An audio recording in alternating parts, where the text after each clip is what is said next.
عرض کر رہا ہوں کہ یہ قرآن مجید کے 8 مقامات ہیں.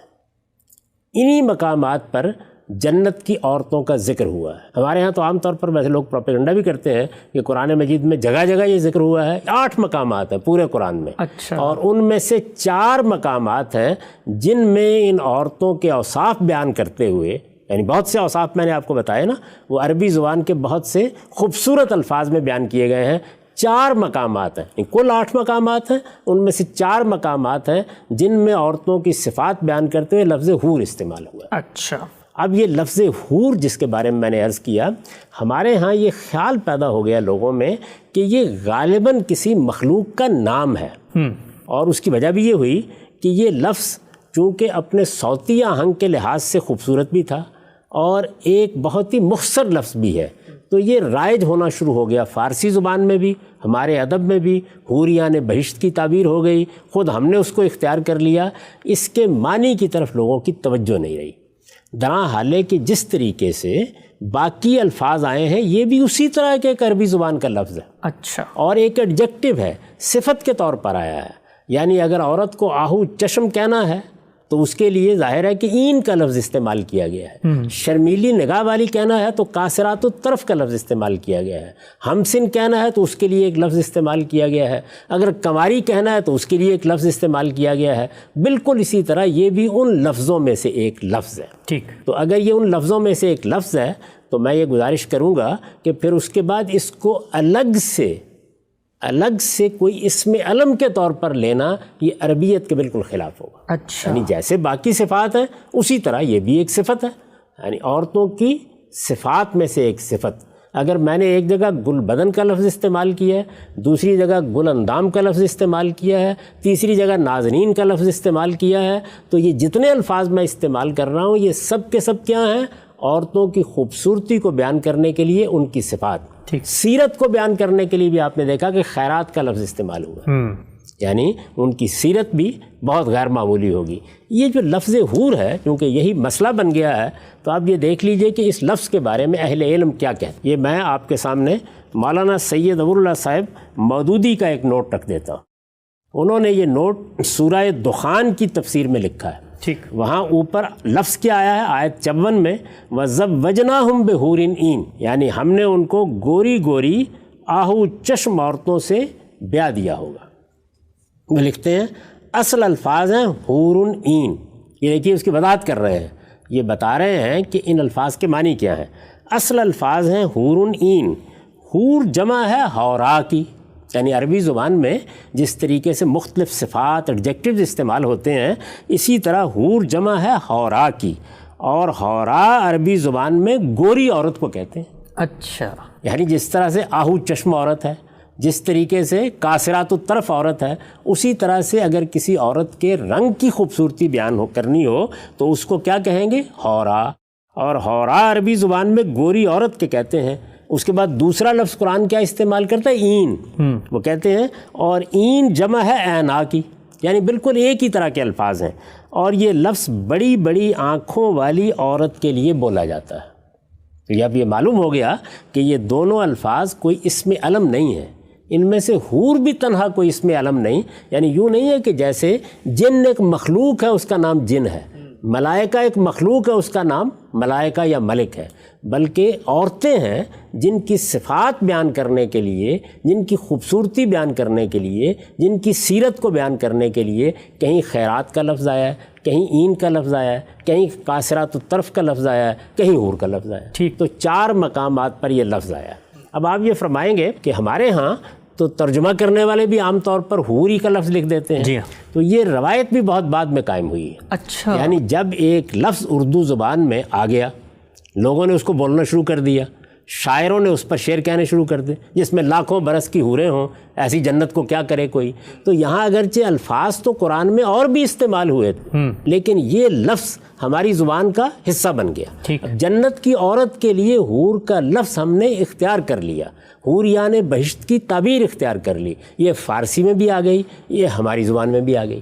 جب یہ ہماری زبان میں آ گئی تو اب ہمارا ترجمہ کرنے والے لوگ اپنی بات لوگوں تک پہنچانے کے لیے جب ایک لفظ ہماری زبان میں ایک خاص پس منظر سے آ گیا تو اسی کو استعمال کر دیتے ہیں. لیکن آپ کو میں تھوڑا پیچھے لے جاؤں گا.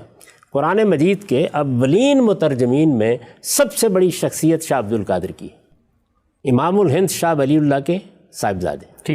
ان کا ترجمہ قرآن کلاسیک کی حیثیت رکھتا ہے. وہ ترجمہ قرآن موزی القرآن کے نام سے شائع شدہ موجود ہے. آپ کو معلوم ہے کہ باقی مترجمین بالعموم انہی کے ترجمے کو نئی صورت دیتے رہتے ہیں. یعنی جس طرح کہ کوئی چیز بنیاد ہوتی ہے تو شاہ صاحب کا ترجمہ اردو تراجم میں ایک کلاسیکی چیز ہے، اور اولین بھی ہے، اولین ترجموں میں سے ہے.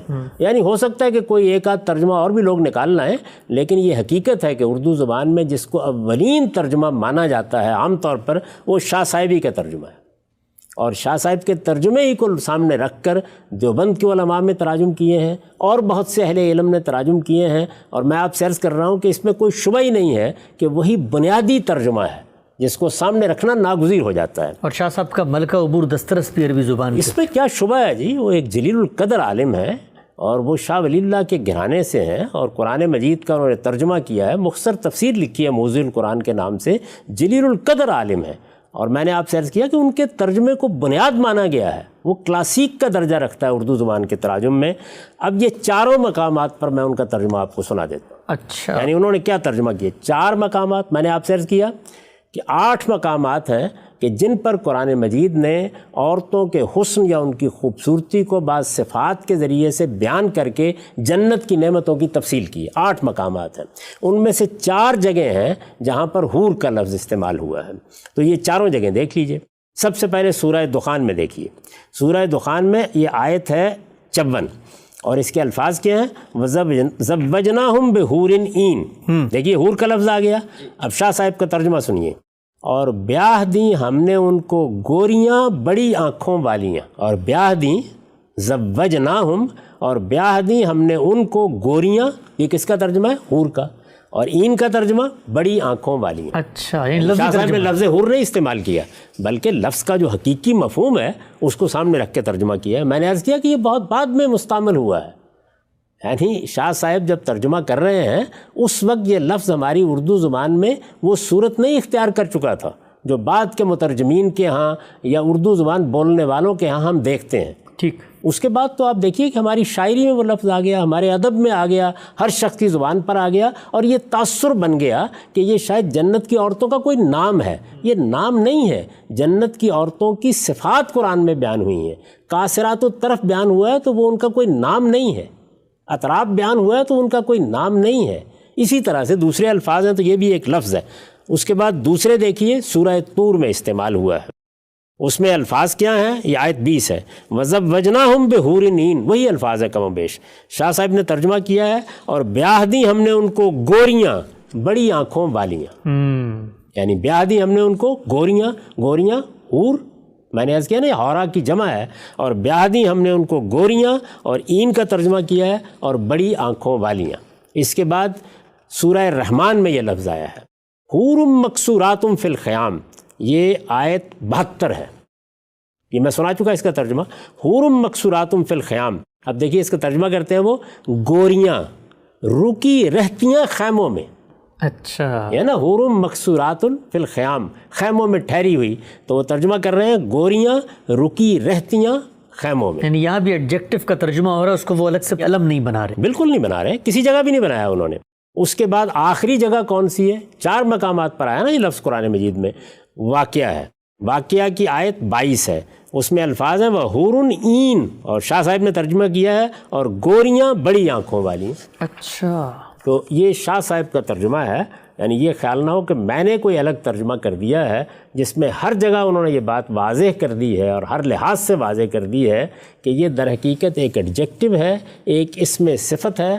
اسی طرح کا ایڈجیکٹو اور اس میں صفت جیسے ہم اپنے ادب میں اپنی شاعری میں عورتوں کی تصویر بیان کرتے ہوئے یا ان کی خوبصورتی کو بیان کرتے ہوئے بہت سے اوصاف صفات استعمال کرتے ہیں. آپ اپنے شاعروں کو پڑھ کے دیکھ لیں کیا کیا تعبیریں ہیں جو انہوں نے اختیار کی ہیں. یہ آہو چشم کی تعبیر بھی خود ہماری شاعری میں موجود ہے.